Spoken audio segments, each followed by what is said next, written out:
Bonkers. Absolutely bonkers. So what I was thinking when I was taking this is, since it resonates so much with me to Maslow's hierarchy of needs, that's why I think I got that, because Your perception of the questions or whatever. Mhm. Yeah. and that would make sense. That would totally make sense. Yeah. And it makes sense with your childhood Yes, too. it does. So the girls have both taken their primal question tests. Failed it. No. So I failed it. Yeah, failed it. I feel like I failed it too because it's not at all what I thought. It's not what you thought. And so maybe what we're going to do is, if this is your first time tuning into Raw Real Redeemed, you need to listen to last week's podcast first, because we're talking about the book, The 7 Primal Questions by Mike Foster, where we gave an overview of the book. And then we all have taken the test. You can take a free test at primalquestion.com. And now in this podcast, I'm going to break down every single question. And so the girls are going to agree or disagree with the quiz that they took. I mean, bottom line is you know, there is still some subjection to the test taking, and so you'll agree or disagree. The whole answers, it's so hard. Yeah, like, I think in it's the a little moment I'm tricky like, Always. Yeah. Always. Yeah. Never. Yeah. So just a brief overview from before we break down each question. Just the basic premise of this book is that every person has a primal question seared into their being, and that this question is the driving force behind their life. Your primal question is not a negative thing. It's only a problem if we're unaware of it. So we're not here to fix the question, but to discover what it is and to understand its influence on us. It's our floor plan for awareness. And so we're going to unpack them. And with each question, we unpack a big idea, a snapshot, a core fear, the imprint, the primal gift, our kryptonite, our primal truth statement, our primal avoidance, other ways to ask the question, our satellite question, and a coaching moment. So It's going to be like a big, small overview of each question. Can you just copy the... a big, small, A big, overview. like an overarching overview, Yeah, but that's like, a lot. yeah, it is a Okay. lot, but it's It's so good. just sit back and listen. And I'm then, so anal retentive. I can't. I'm like, I must take notes, I must but I'm take just notes. gonna have you. yeah, give me and the I'll give you a copy of my Yeah, notes. I Okay, want a yeah, copy I have of 27 those notes. pages, guys. Nerd alert, Wow. A++. Your You have A++ another book. is showing. Your A++ is showing me. Okay, so question 1, am I safe? He says, trauma is often the originator of this question. Can anybody guess what my question was? So Amber's test said that her answer is question 1, but she's not quite sure if it really is, but that makes sense that, yeah. And so, And as I was thinking about it, just so you know, everyone knows that my narrative is, am I wanted, am I loved? That's my internal narrative. But I think because you said, but that you were kind of speaking to me offline, and what kind of resonated with me was, the reason I felt unwanted and unloved was because I was unsafe. yeah. So I think if you really get to the core Core. of Yeah. what my life was, To the I never core. The core. I was not safe. That's so good. Okay, I love that. Yeah. So I do actually agree with it, even though the other 2 questions are literally What you say. the name of my Yeah. biography Right. someday. So good.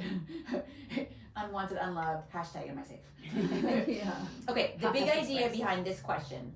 Safety is the foundation for a grounded, abundant life. When we feel protected, we thrive. When our safety is in question, our best selves are compromised. Snapshot, big picture overview. At their best, Q1s are relaxed and at peace. They use their gifts to heal and protect others. They have a gift to create places where people feel physically and emotionally safe. Thrown into their scramble, which is the bad thing, right? Where we try to force the answer into a yes if we perceive it as a no or a maybe. They are hyper-vigilant, living on high alert in a world of worst-case scenarios.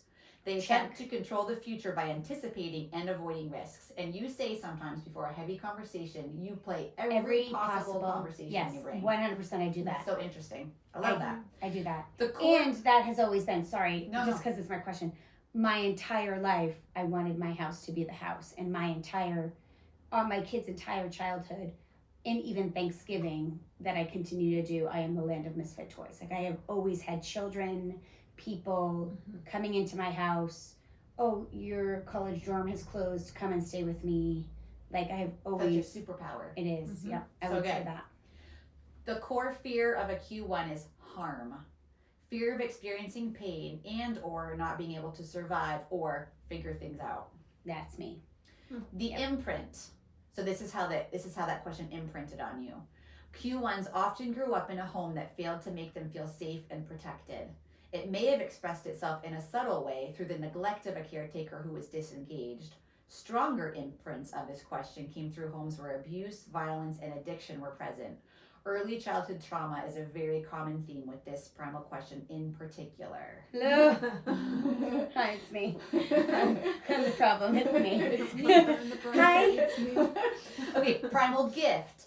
Q1s are the world's guardians who help people feel safe and protected. They are the watchdogs and protectors of the world, which I think is no surprise that much of your life has been spent in as a teacher Raising children. for the littles. For the little littles. of the small- little. Yep. And you've always said it takes a totally messed up person to hurt a kid. To hurt a little kid. A baby. Oh yeah, like I actually think you should probably be drowned. Right. So very good. It'd be better for a millstone to be hung Yes, around your neck. for sure. For sure. Kryptonite for a Q1 is negative surprises. Or feelings. Mine says unpredictable and negative spread. Oh, for sure. Okay, so Yeah, good. for That's your kryptonite. Your primal truth statement is I am safe. Your primal avoidance, tendency to avoid risks and keep people at an emotionally safe distance. Check in. Check. Other For ways, sure. other ways to ask the question: will I be okay? Am I protected? Is life against me? Will I survive? Okay, so your satellite question, the question next to number 1 is question 2, right? So the satellite question for a Q1 would be you being called the guardian. It's safety plus security. Q1, so this might be, you might just be straight up Q1, or maybe you're the guardian, where Q1s look toward Q2s, am I secure, to show up their sense of safety. This produces a powerful archetype called the guardian, one who feels called to protect the people of the world. Wow. Yeah, I think, yeah, I could see that in me. The thing that keeps coming to me, which is so funny, is that for me, yes, there was abuse in my life, but the lack of love and the lack of being wanted is feeling unsafe to me. Like, I think that's what it's so interesting That's to your me. root. That's my root. So, like, physical danger and things like that, like, that doesn't nearly scare me enough. Maybe because I just was raised with so much trauma that, like, I don't The get. other day her shed was on fire and she's like, it's fine. Yeah, literally. I was like, all right, it's go time. It's time to go get that fire extinguisher. And I turned it on, and I was like, Uncle Mike was sitting there watching me. I'm like, all right, it's go time. And I got the boys, and we're doing all these things. And, like, I was completely calm. Yeah. And Kurt actually was like, do you need a drink? Like, I feel like you need to have it. And I was like, I gotta go to the dentist. Like, it was over because it's manageable. It's also why I think I was a wedding planner, because that is like a chaos thing, and I can make it. And you can prevent all the surprises. I can prevent everything, but emotional love and acceptance is my actual deepest insecurity. That's where I feel the most unsafe. Yeah. And that was what I said emotional too. surprises. And emotional Yep. surprises. So for Relationship me, surprises. like, I would win. Primal avoidance, Yeah, emotionally safe yeah. distance. I for sure, like, I would win Survivor. Mm-hmm. I would win Because Survivor. you could just. Because I know how to make everyone feel the way they need to feel. Peter said that the first time we watched Survivor. He's like, you could win this thing. Mhm. Emma could win that too. Mhm. Emma would win it. Mm-hmm. But like, but it's so I get kicked off the boat before you would we be, even got to the yeah, you would destination. You can have my idol. you would do that. You all stink. Yeah. So anyway, I I'll think tell you what's like. for me, I'm glad. my safety fear, like where I feel the most insecure, is if I don't feel I'm loved and wanted, I don't feel safe. So that'll be interesting when we get to that question. Yeah. I know, Yeah. you know what I mean? So like the security part, like finances, Mhm. like I don't really give a hoot. Yeah. Like I've always been poor, I grew Yeah, up yeah. poor, like I know Yeah. how to make beans and toast. Like Yeah. I don't want to be poor, I don't find Yeah. joy in it, but That's that's not a never, big fear for you. it's not, Yeah. but loved and wanted are. Okay. That'd be cool when we get there. I know, I'm Okay. curious. Okay, Go. so how Sorry. he ends every question with a coaching moment. So for Q1s, the coaching moment is remind yourself that you are not alone and you have help. The wounded part of you wants to take full control. It will tell you that no one will rescue you, so you must rescue yourself. In the short term, it feels good to have full control, but it leads you to a life of hypervigilance and exhaustion. Ask friends for help. Use your voice. Express your needs. Reduce unnecessary inputs of negativity. Stop consuming things that cause stress.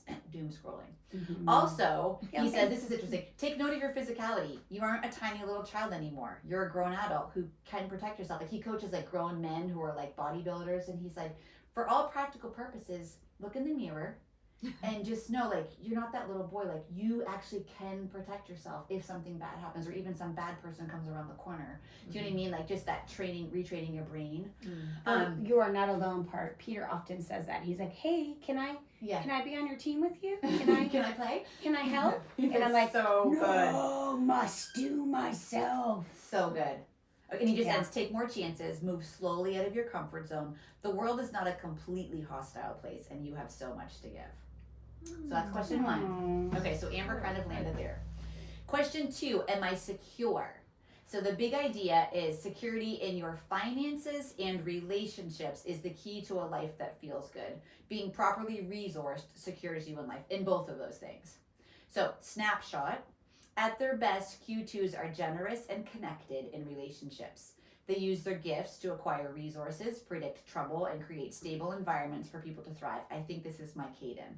In the scramble, they fret about money. They also fret about having enough resources and relational capital.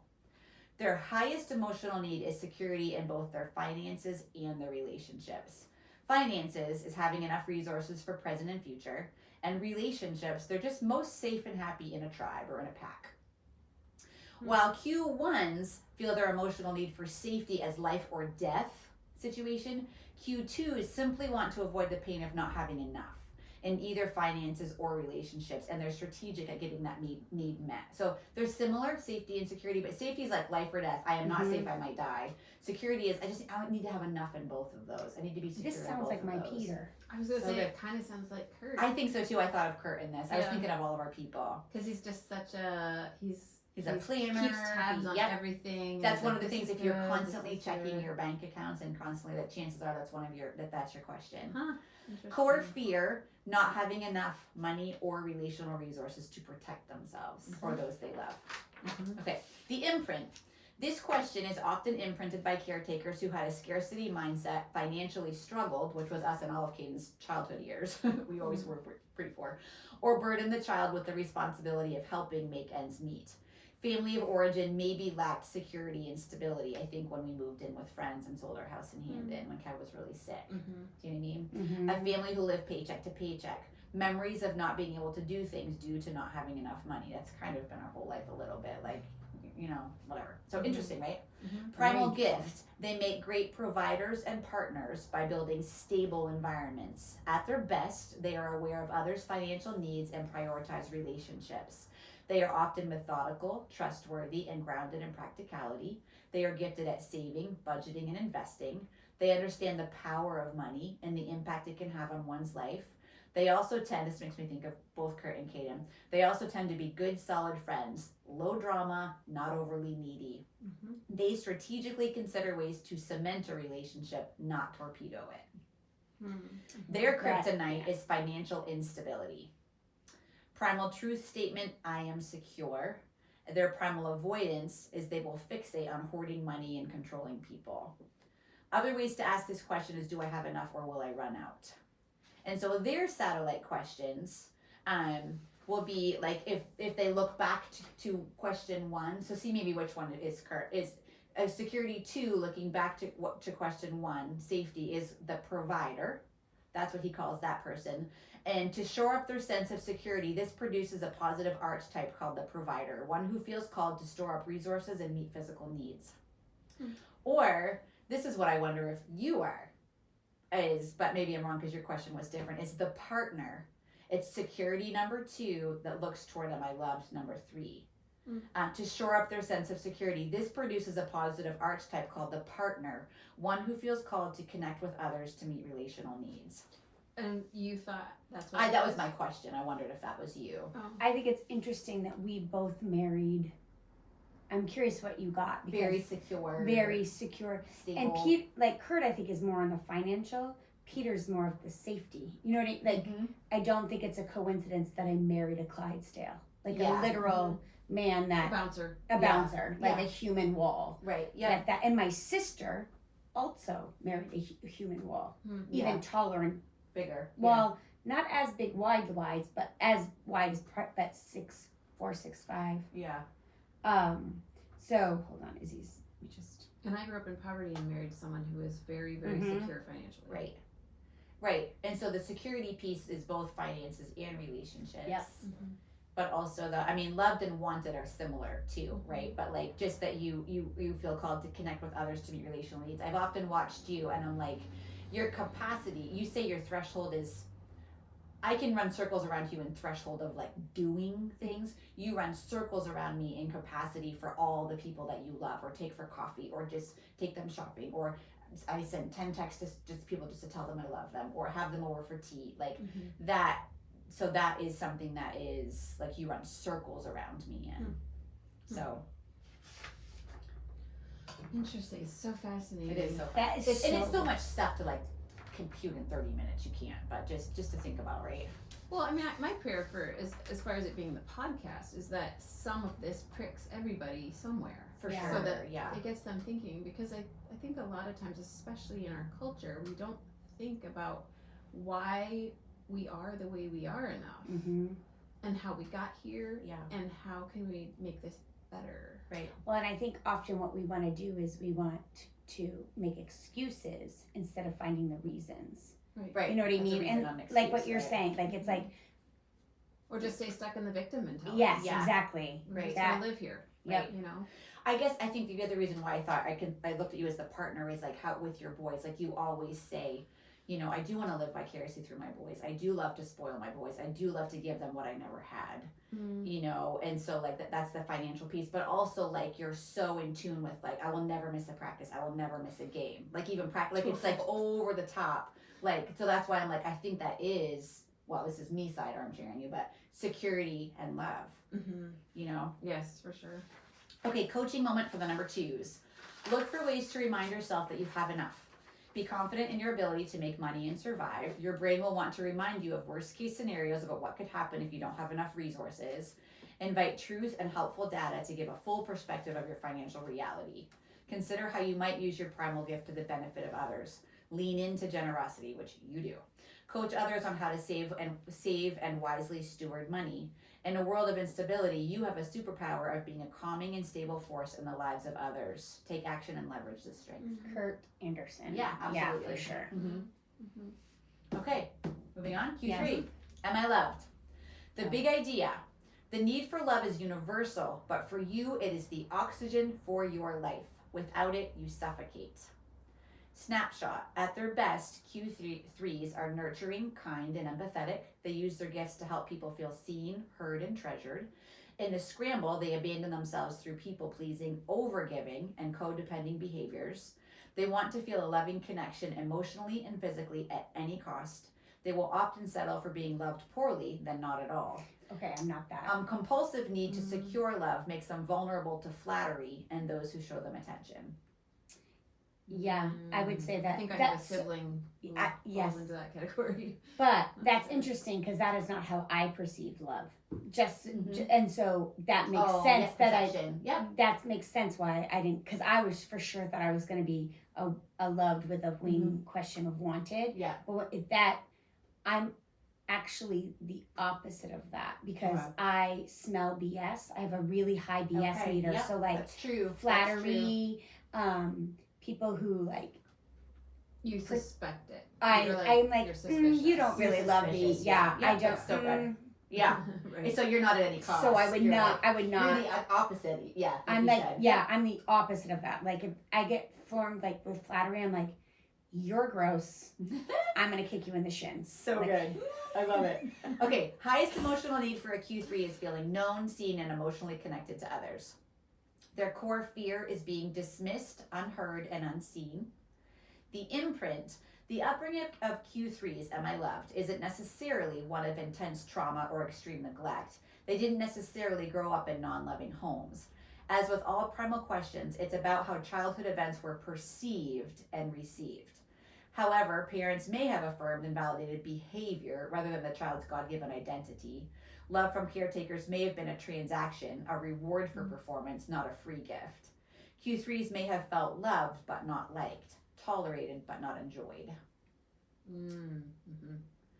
Primal gift. Q3s are gifted at loving and caring for others' emotional and physical needs. They create an environment that enables others to feel seen, heard, and treasured, and thus are relationally strong and well-liked. They are masters of healthy relationships when living in their primal truth. Their kryptonite is indifference, especially affected when love is supplied or withdrawn. Their primal truth statement is I am loved, and a healthy Q3 sets relational boundaries and honor their own needs. Their primal avoidance is wounded Q3s withhold their hearts from others to avoid manipulation and abuse. Despite needing close connections, they keep people at a distance in order to protect their feelings. That Other resonates with me. That part resonates, resonates with me, and the feeling of like wanting to feel connected, but being afraid. So that resonates. But that's interesting. Other ways to ask this question: are you listening? Do you see me? Do you know me? So the satellite questions for this would be, like we said before, the partner, which is the love number 3, looking back to number 2, security, right? The partner, one who feels called to connect with others to meet relational needs, or this is where I wondered was you, the counselor, which is love question 3, looking toward number 4, am I wanted, to shore up their need to feel loved. This produces a positive archetype called the counselor, someone whose natural empathy and relatability make them a source of wisdom, unbiased wisdom. That resonates with me. Yeah. So, coaching moment. You are the superstar of relationships. No one does them better than you. Take this fact and maximize it to its fullest potential in your family, friendships, and work. Find your people and love them hard. In a world that can be cynical and cold, you shine bright. Be careful not to pour yourself out to the point of exhaustion. Codependency is a real trap for you. Avoid emotionally managing others and overgiving. Ask for your own needs to be met too. Be willing to set boundaries when you feel like you're being taken advantage of in a relationship. Receive love as you give love. Be aware of how seductive and enticing the feeling of love is for you. Don't settle for sloppy seconds. Don't simply take what you can get. Love yourself enough to value who you are and what a gift you are to others. Good? Yeah, so good. Okay, moving on, Q4. Just pipe in whenever, guys. Oh, we're piping. Okay, Piping question hot. 4 is am I wanted? I'm curious about this one because this is what the test said that I was. Okay. Woo! And it was neither on my periphery anywhere, really. So the big idea is living each day in the sweetness of your own belonging empowers you to make everyone feel included. Say that again. Hold on. Living each day in the sweetness of your own belonging empowers you to make everyone feel included. You surely make everyone feel included. Rach, this is already screaming. Snapshot. At their best, Q4s are welcoming, inclusionary, and accepting of others. They use their natural gifts to connect and include people. In their scramble, they lose themselves in the full-time project of avoiding the sting of rejection. Highest emotional need is inclusion, feeling accepted and pursued.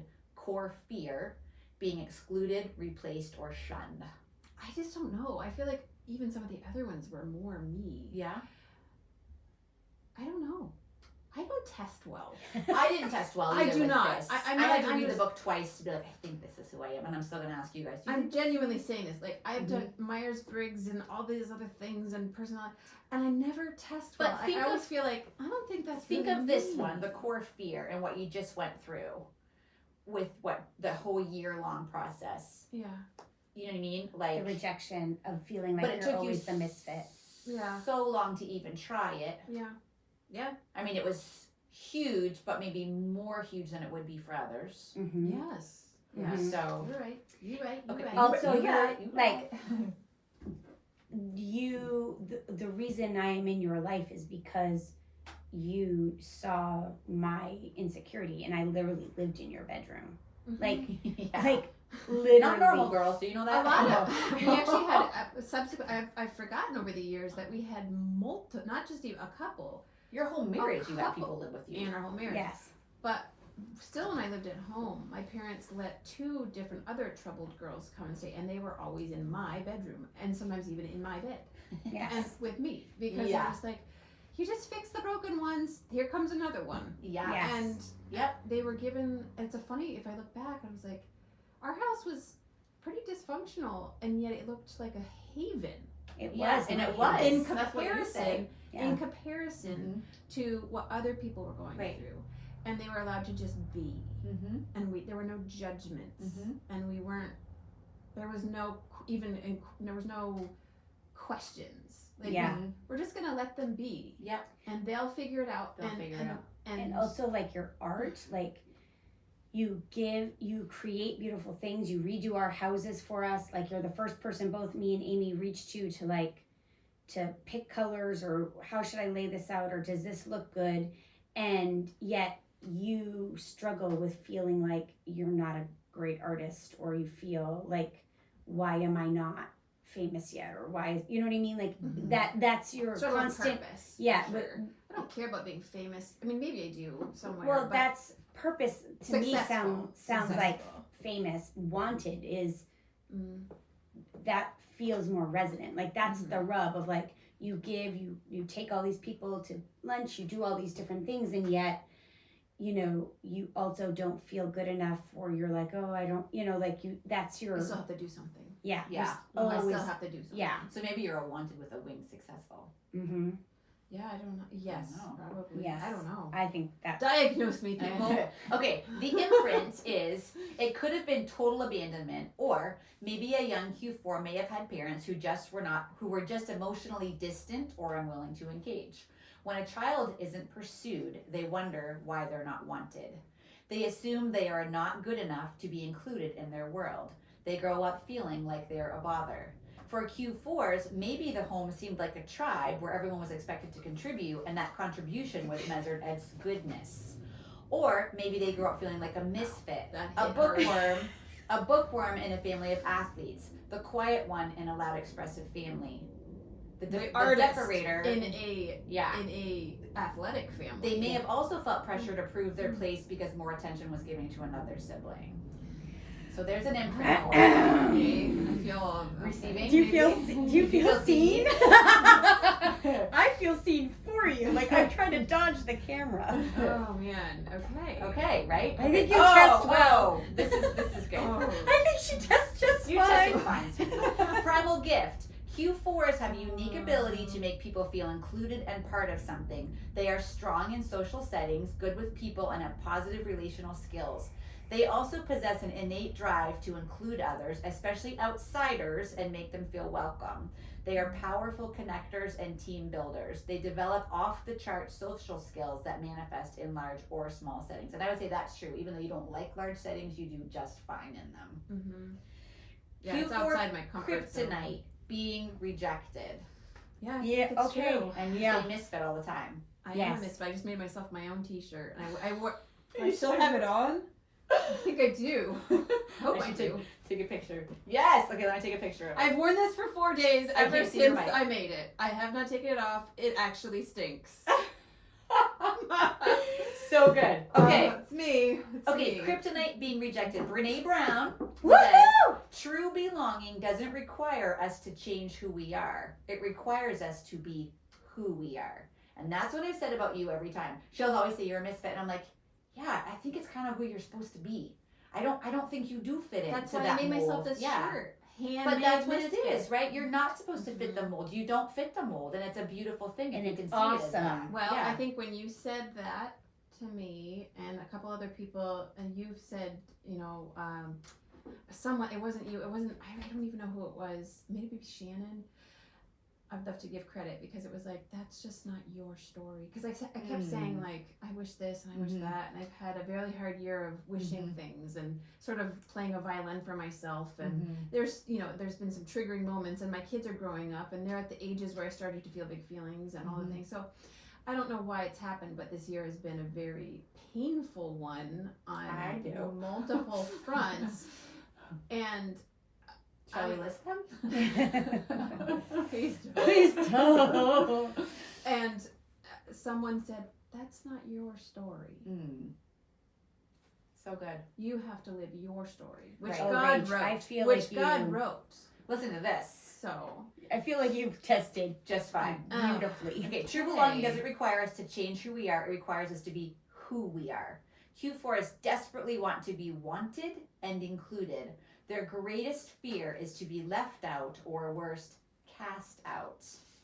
They are deeply sensitive to both belonging and abandonment.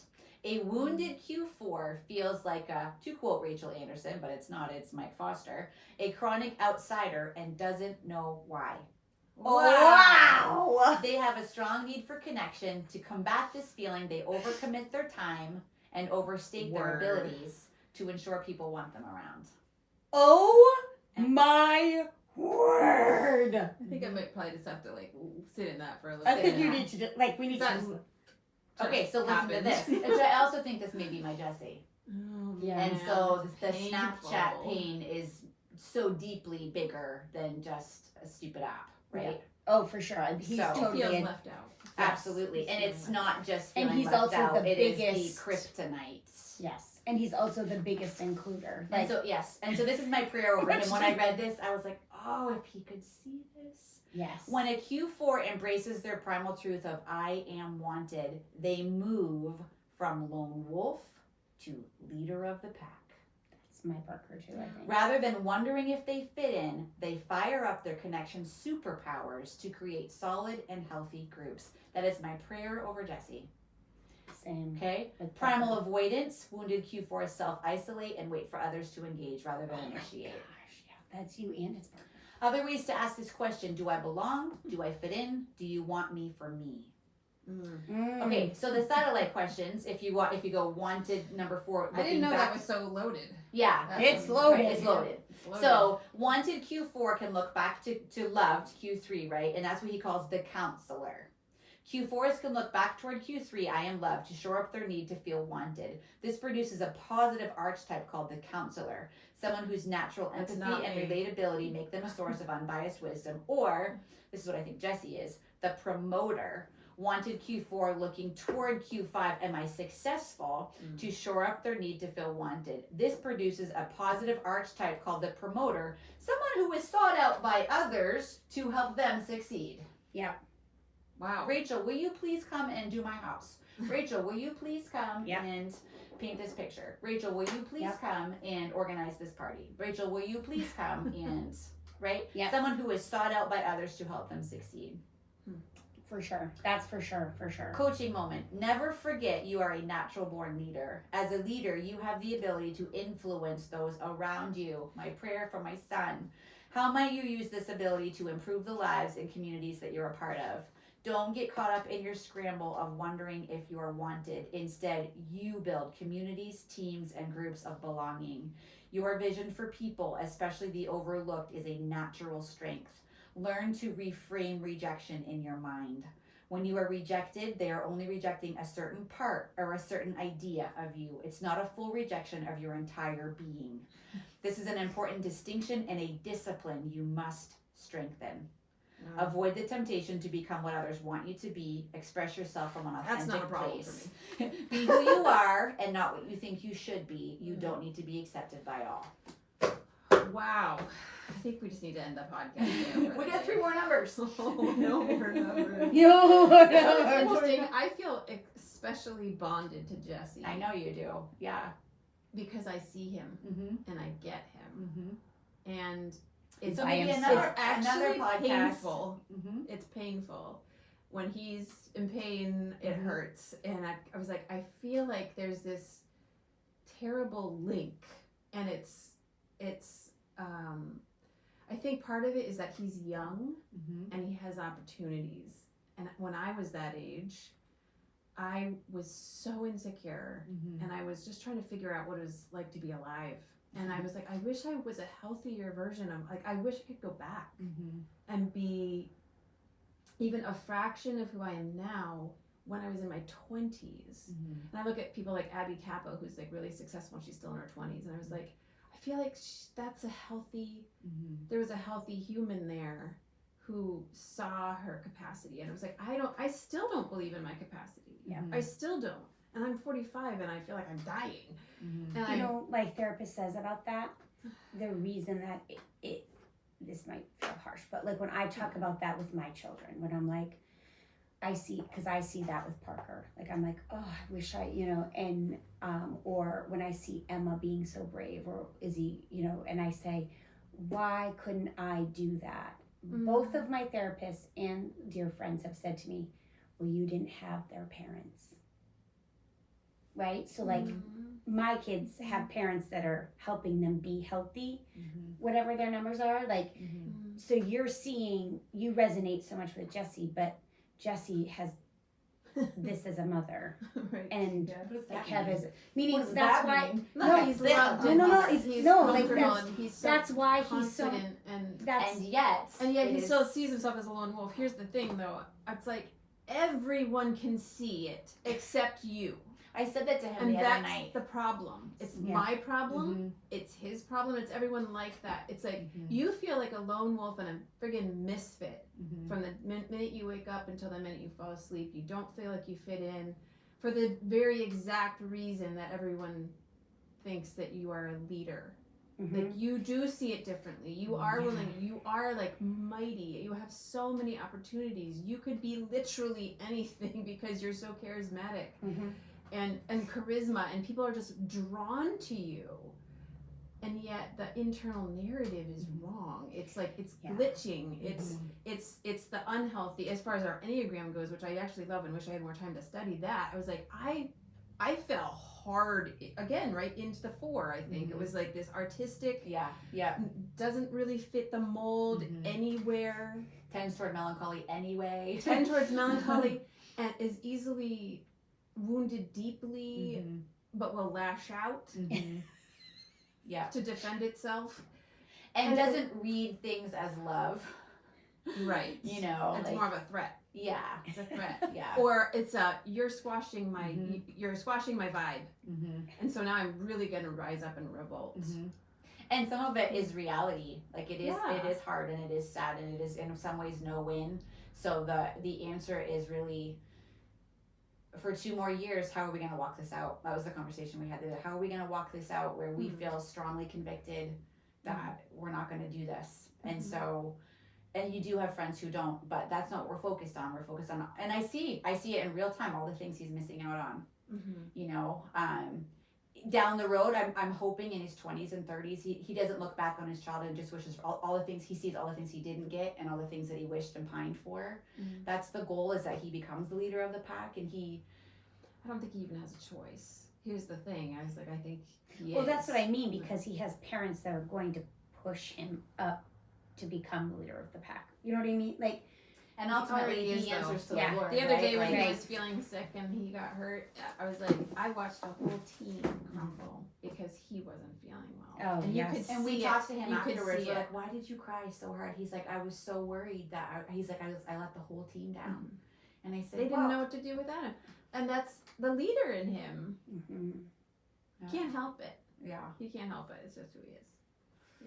But it makes other things hard. It makes the things that when you're too young or you're not ready yet or you don't have the resource. For me, I was like, I feel sometimes sad, less now because I'm just old and tired, but there was seasons of my life when I had little babies where I also felt so capable to be a designer, to be a shop owner in Europe, to be like, something big and grand and grandiose, and I wanted to have a whole town, like, And never even crossed my mind. I'd like a town, please.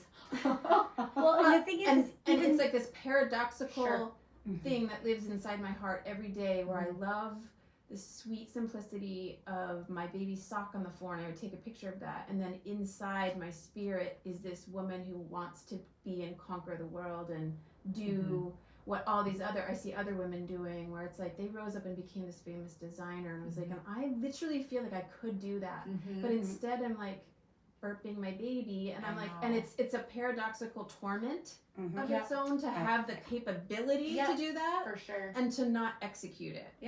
And it makes me wonder, that's when I struggle with, am I living out my life? Am I living in my gift mix? What is my gift mix? And what is, what am I called to?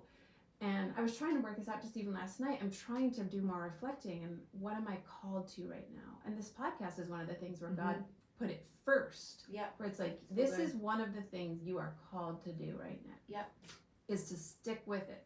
And I was like, we're on our 4th season. I was like, I'm a little tired of editing podcasts. But I was like, I don't feel at any liberty to stop at all. And I was like, and just so many people find it such a comfort.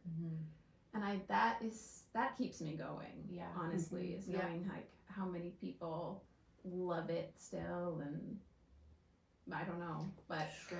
it is. It's so hard. It's great. Yeah, it's hard. This is all loaded. I think It's all loaded. they're all- This is just a they're all snapshot. connected. Yep, for sure. They're all connected. Yep, And sure. to know that you have just one.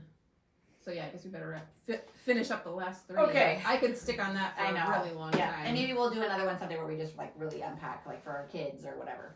Yeah. Q5, am I successful? The big idea is success is not measured by what you have, it is experienced in humble confidence and the development of others. Snapshot. At their best, Q5s improve everything they interact with. Confident and focused, they lead themselves and others to positive outcomes. When in their scramble, they can lose sight of the big picture and can become workaholics to achieve outcomes they may not even really desire. They can prioritize projects over people. They often fight off imposter syndrome and hold themselves to very high standards. It is important to understand that success is not about achievement or winning, but the joy that comes with being satisfied with your life. I actually don't think I'm this one. I think I'm the next two. Highest emotional need, being but I see myself in this too. Being appreciated for their contributions. Q5s are highly competent individuals who are skilled at what they do. However, they can make the mistake of attaching their self-worth to their performance and achievements. That is me, but I think the other highest emotional needs are higher for me. I agree. Core fear, being seen as incompetent or underachieving. The imprint. There are 2 main pathways to be imprinted with the question, am I successful? 1 is having caretakers who focused on the importance of performance, or 2, growing up in a family where failure was met with disapproval. This is confusing for a child.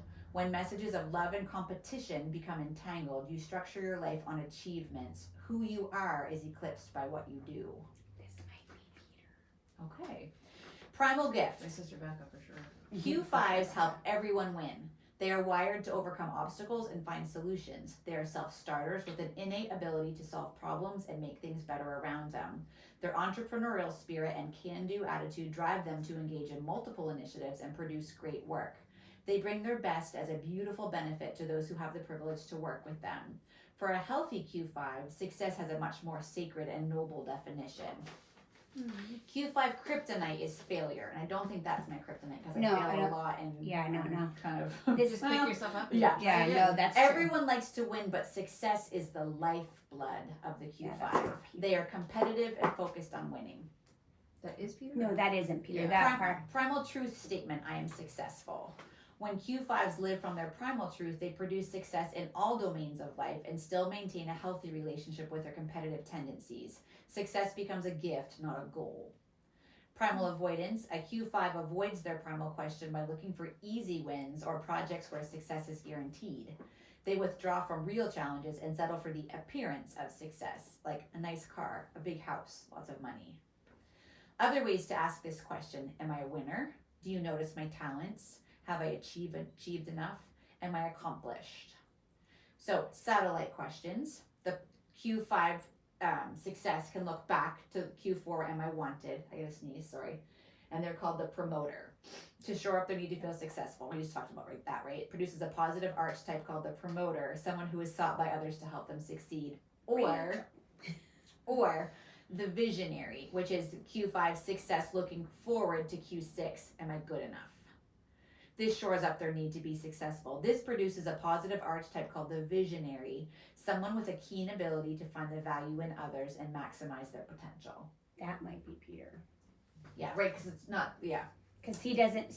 Same with you. He's pieces of it. right, but not the flaw. Yeah. Like he doesn't. So he maybe fails all the time. see what the kryptonite is for the next question. Yeah. That might be more Peter. So coaching moment. You lift everything up. Your presence benefits outcomes. This gift must be managed in a strategic way.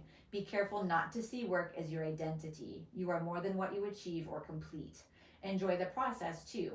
Give yourself permission to do things in an average way. It's not your preference, but not everything has to be a home run. That's kind of you. Kind of me. Some Look for of them- opportunities of tiny greatness. I think that of you. Tiny greatness. Tiny a greatness. mom, right? Yeah. With Tiny very, greatness. I bring love your that. skills to what the world would consider unimportant.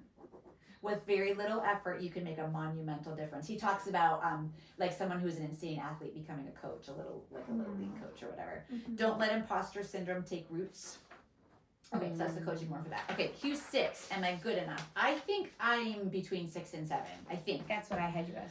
So Q6 is, am I good enough? The big idea. Your wounded worth traps you in hustling for your value. Set yourself free from the inner critic by appreciating and accepting all that you are.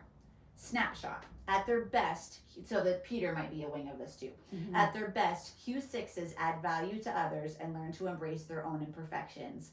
When in their scramble, they get trapped in a cycle of overperforming, self-judgment, and defensiveness. They often struggle with intense shame, insecurity, and imposter syndrome. Highest emotional need is affirmation, having their unique humanity valued and recognized. Core fear is judgment, to be negatively thought of or criticized. The imprint. Many Q6s grew up in highly controlled homes. Perfectionism was everywhere, but approval was scarce. The family's energy was spent fixing what was wrong or bad. Many Q6s grew up in a framework of good child versus bad child. Love was perceived as conditional. I don't really think that's me, but... That's beautiful. Okay, primal gift. Q6s are value-making machines. They have a sixth sense for spotting untapped resources and often advocate for people and ideas that others too quickly dismiss. They seek out pivotal roles and love to be relied on for their special abilities. They are both highly practical, maximizing what is, and gifted at seeing possibilities all around them. They are wired for high performance and success in all areas of life. Their kryptonite is criticism. Yeah. Would you say that's Peter? Yeah, I think so. Yeah. I And think that's my kryptonite more than failure. Q6s are fixated on being good. Their well-being is tied to opinion, so they must constantly hustle to get their primal question answered positively. They are always just one disapproval away from worthlessness. Perfectionism will become a Q6's favorite tool to avoid criticism. If it's perfect, it can't be judged. Q6s learn to project pretend confidence while wrestling with deep insecurity. Even though they thrive on affirmation, they may have trouble accepting compliments. Biggest bully is their own inner voice. Naturally, vulnerability is difficult. They are unlikely to share anything that makes them look weak. Primal truth statement, I am good enough. Primal avoidance, a wounded Q6 will see themselves as a victim. They withdraw into roles and activities where they will not be questioned or attacked. Some may sit down altogether and refuse to speak or engage. Others respond with narcissistic behavior, going to the extremes of arrogance or self-puffery. Other ways to ask this question is, do I matter? Do I have the right to exist? Or why is life always against me?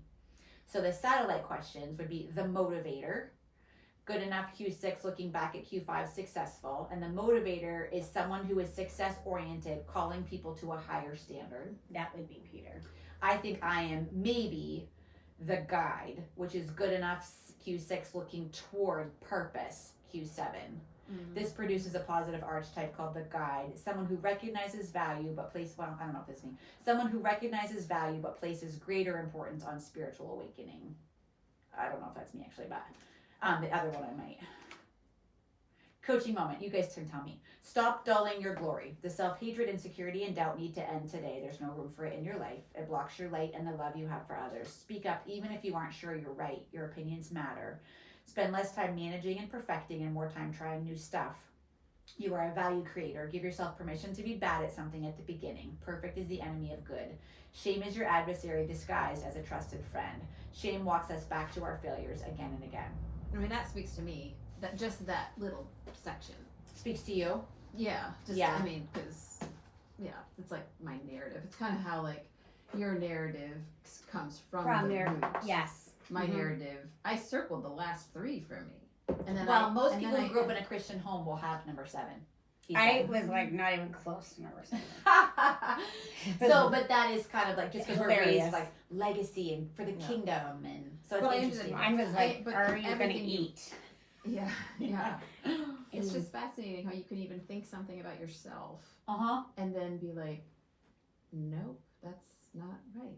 Well, because there's so many layers to I it. do. I do really like. I'm totally reading this book and I'm going in, but I do really think it does match with. It matches. With No, like, it totally matches. If you what is the opposite of feeling unwanted, right? If that's your thing, it's being enough.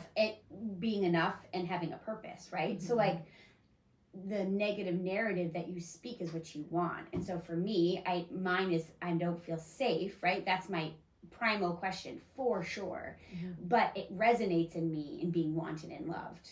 Like Right. Yeah. like that's how I make an excuse or how Yeah. I justify my lack of safety. Well, I'm not lovable, I'm not wanted. Because what I Yeah. want most of all of anything is to be wanted and loved. Yeah. So you want to be wanted. Am I wanted? Am I important? So what would that look like? Being enough and successful and having a purpose. So no wonder those three kind of like all kind of connect to each other. Mm-hmm. One left, guys. Sorry, grab a cup of coffee. This is a long one. Well, this whole podcast. I don't mean this. This So one good. is the same length as the others. But okay, Q7. Do I have a purpose? The big idea. Unburden yourself of the problem of figuring out your purpose. You are already living in it, and it really matters. Snapshot. At their best, Q7s are forward-thinking visionaries who make the world a better place. See, this part's not me. They create projects, companies, and ideas that impact society in a significant way. In their scramble, they are tortured by the need to pick up a predestined path and not waste time. They often become stuck dreamers. Highest emotional need, significance. I do think that is big for me. Yeah, Significance. all that other stuff kind of resonated. I mean, yeah. you might not see it as. I mean, I'm not going to create a company that. well, but I'm not like really a visionary though. Like I'll jump onto your vision, but I don't create a vision in my brain. I guess feel is like what I'm the saying. one that you do. I think you do too. I think I mean, even You, your like, family pick a creating word your and- real estate legacy and all. I don't know. Maybe. Yeah. The kryptonite is truly me. Highest emotional need is significance. That is huge for me, to be part of something bigger than themselves. Core fear is meaninglessness, a purposeless life that squanders their calling. They think often about legacy, calling, and saving the world. That is true. The imprint. In the author's experience, children who grew up in religious homes often carry this primal question. They often grew up in a home where impact was held up as ultimate value. Average was the enemy. Don't waste your life. Parents may have leaned into the theme, to whom much is given, much is expected. Oh yeah. Primal gift. Q7s imagine the best version of the world. Their boundless vision creates projects and movements that make life better for everyone. I don't know about that. They rally people to missional causes, I do love that, and encourage others to dream big. They help people unlock their purpose and discover significance. I do love that. Everybody is a somebody to Q7. Sometimes their impact is obvious and That is visible. you. I like that, So yeah. you. Sometimes their impact is obvious and visible, but the biggest impact they make is not so easy to see. It's hidden in the hearts and lives of those they love, serve, and inspire just by being themselves. And I have said, Mark Batterson's quote, he wants to be famous in his home, is like my ultimate end goal. I think you're that. Oh, I'll be famous in my home. We're just not sure for what. But with some of them, yes, she was. Q7 kryptonite, this is me for sure. Pointless work. Yep. I do not. Time if wasting. Don't waste my time. If it's meaningless or pointless, it makes me bonkers. Primal truth statement, I am living in my purpose. Primal avoidance, Q7s get caught up in finding the right path for their life. This search for the ideal mission gives them an excuse to never act, and they live in perpetual angst. By seeking the perfect, they miss the good. Other ways to ask this question: am I changing the world? Am I impacting anyone? That's totally me. Do my efforts make a real difference? Am I doing enough to help the world? Does my life matter? And so the satellite question for, this is what I think I am, is they call them the sage, which is purpose, Q7, looking back to Q6, am I good enough? I think that. So this produces a positive archetype called the save. Someone who lives transcendentally. That's not, what he's saying is you're able to see the matrix, you're able to see, The big picture. but you're at peace and don't need to control or change it. I think that might be me or the guide from the other one, but Yeah. those two together. Coaching moment. Be careful not to see your purpose as a fixed act or something with a rigid destination. Learn to appreciate the journey and the impact of today. Trust your vision, let it guide you to your greatness, and don't let it become a burden. Your scramble will keep you chaotically chasing significance. Work on choosing things that matter to you. Live passionately and with purpose. Forge your legacy, but don't forget to enjoy the gift of today. That is for sure that- mostly you. I That think it's is- maybe mostly me. Yeah. Okay. Even the other day, Peter and I were in the car, And I You said, were? yeah, we were driving. The other day? The other day we were You driving. were That in the happened. car. And then I rolled up my window. no, and I was saying, speaking of you, that of all my friends that I know, you are the most intentional and thoughtful about things. And so, like this 70 thing, this like sagey guidance, like this is so like for sure. And I said, even if we disagree on something, which is a lot, I totally respect you because I know you've put so much thought and energy and purpose into why you are doing something that even if I don't agree with it, I'm totally here for it, right? Like I'm totally like watch her burn. But I did say, but it Respect will be for- no, it's a total respect. And I Yeah. said the thing I think that's always going to be hard for Amy is if her children decide to do it differently or if Oh, they will. right and how that lands on you hopefully as you grow in the Lord, that because you have put so much, it's not, you don't do anything on a whim. I have never, not at the, even when you're like, I'm gonna run a marathon. Not true. You run every day. Like your thoughts. Well, I signed up on the whim, Yeah. and then I changed. And then you trained. But like everything has a purpose, a mission, a statement, A goal. a goal, a word, a breath, a novel. I don't like A challenge. And so Yeah. like you're so purposeful. I don't have to do any of those things because I'm so close to you that I feel exhausted just by the fact that you do them. Yeah. Thank you. Yeah. I No, live vicariously through you. I have a message. She's super successful. I get to, like, wow, you're so cool. I'm like, I know. I know, she's really awesome. But like, Now interview my children. no, but that's what I mean. Like, I think that Yeah. No, but I've watched enough moms. Like I do not put that pressure on my children as far as even like the expectation that they will fall hard.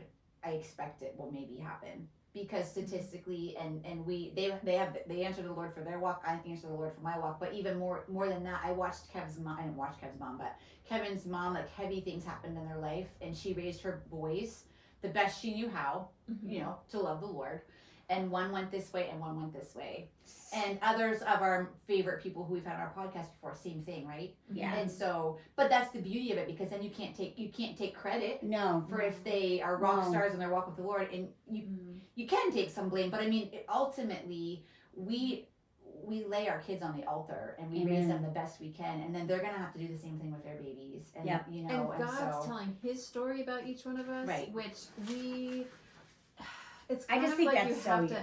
You Yeah, I have to think it's fail you. in order to Yep. feel that good when you succeed. It wouldn't feel the same. Like we have to lose, we have to fail, we have to learn, we have to be the prodigal in order to be the prodigal that comes back and The experiences Father, the yeah. grace. So good. And it's all just part of the story that God is writing for us. It's Right. very painful as Yeah. a parent to It's brutal. watch, and we don't want to. We wish that they could learn those big lessons without being the prodigal and running away, and it's like it's painful, and we lose sleep and we age over it. And yet God, His story, the glory coming out of that grace, is such a beautiful thing. It's just really painful. We're on like the front end of watching it happen, going the other direction, maybe. I think that's the thing. I think when your kids are little, you're so involved in the busyness of just surviving. Like, well, or you can just be like, we're not doing that because I said so. right, all of that. No, but it's a end different of kind story. of busyness. Yeah. When you are raising teens and young adults, because you never stop parenting, your hands are tied in the situation. You know, like I can't make Thomas do anything. Totally. And you can set You family can- rules and they can still do what they want. Oh yeah, they can, and they can be sneaky, So, and they yeah. can do. Yep. And so often when my justice meter goes up and I want to go, Peter's like, this is between them and the Lord. Yep. Like Right. we at some point we have to release this, Mm-hmm. which is great for my controlling Yeah. mentality. Yeah. All right, let me wrap this up a little bit, and then we'll do one maybe on our kids later. But just okay. So in closing, knowing your primal question doesn't change you. It changes your relationship with you. The facts of your life are still the facts. You either own your stuff, or your stuff is going to own you. Amen. Understanding your primal question is liberating. Knowing the invisible forces that drive you is a life-altering insight. So the goal is for it to lead us to more self-compassion and self-awareness that reorients how you see the world and yourself. And the reality is, if nothing changes in your actions, nothing changes. You will know more, but you won't become more. Amen. So the goal is to lead yourself. So, and if you were to get the book, he has a chapter on marriage, he has a chapter on kids, with your kids, and even in the workplace, like knowing the questions and even learning the people that you love, their questions, so you can speak into it and answer their question. Like he says, in any no relationship will work if the answer to your primal question, if my question is, do I have a purpose, if you constantly stomp on it and tell me no by your attitudes and your actions, we will never work. You know, if your primal question is constantly answered as a no. So it's just interesting, right? And so in marriage, a lot of marriage problems, he talks about like learning what your question is and then learning how to answer their question with a yes. So okay, so here we go. Woo, that was so good. That was a doozy. That was a doozy. Good one. Do you mind setting off my phone real quick, honey? Yeah, because I have some news, ladies. Okay, hang on. Wait 1 second. Oh, geez. Wait 1 second. I still can't get the Well, sound of Izzy bawling on the Oh phone my out of gosh, sweet head. pea.